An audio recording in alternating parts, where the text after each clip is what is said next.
All right, there was a Jew. This was in the time of the previous Lubavitcher Rebbe in Russia. I think the manager of the yeshivas was Rabbi Chetche Fagin. I'm not sure that he was the one in the story, but it could be. Anyway, the yeshiva was in dire straits. There was no money, and they had to pay the teachers, and they had to provide food for the pupils. And as it was, everything was very sparse. But the food was getting sparser and sparser, and they couldn't go to the marketplace and buy on credit, at least not for long. So they borrowed money from here, from there. So they needed money desperately. So one rich man came up to this manager of the yeshiva, the Chabad yeshiva in Russia, and he said, "Listen, I don't have any children. I'm a rich man. I don't have any children. If you give me a blessing that I will have children, that I have a child this year, as I'm willing to cover all of your debts. I'll cover all your debts, all the past debts that there were, and I'll even give you money for the coming year. But on the condition that you bless me and that I should have a child." So, this manager of the yeshiva was like really, really desperate. And he needed the money desperately. And here he was from heaven. This guy comes from heaven, and he says, "I'll give you the money."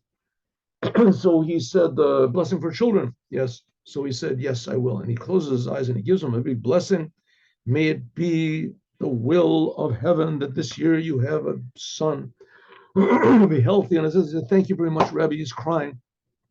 "I really appreciate it." And he said, and he gave him the money.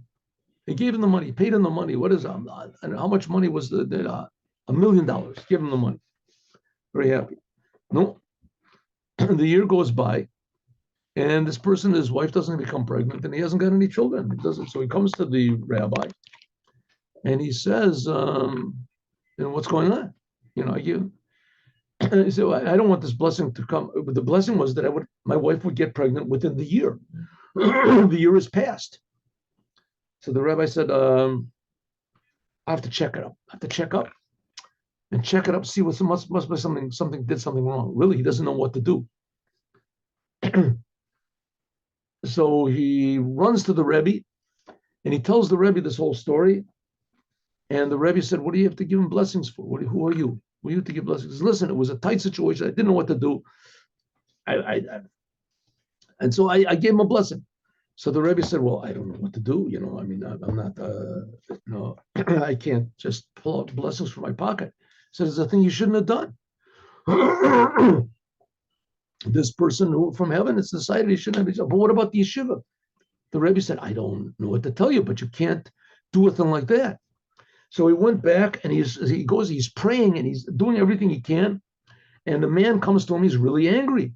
Says, "I don't understand. There's already passed up 3 months since I came and yelled at you the last time, and nothing is happening. I mean, it's not just 3 months; it's a year and 3 months. What's going on? It's please have a little more patience." He went to the Rebbe. The Rebbe said, I'm sorry. There's nothing I can do. I can't. I'm not God. I can't give you blessings from nowhere. You shouldn't have given the blessing."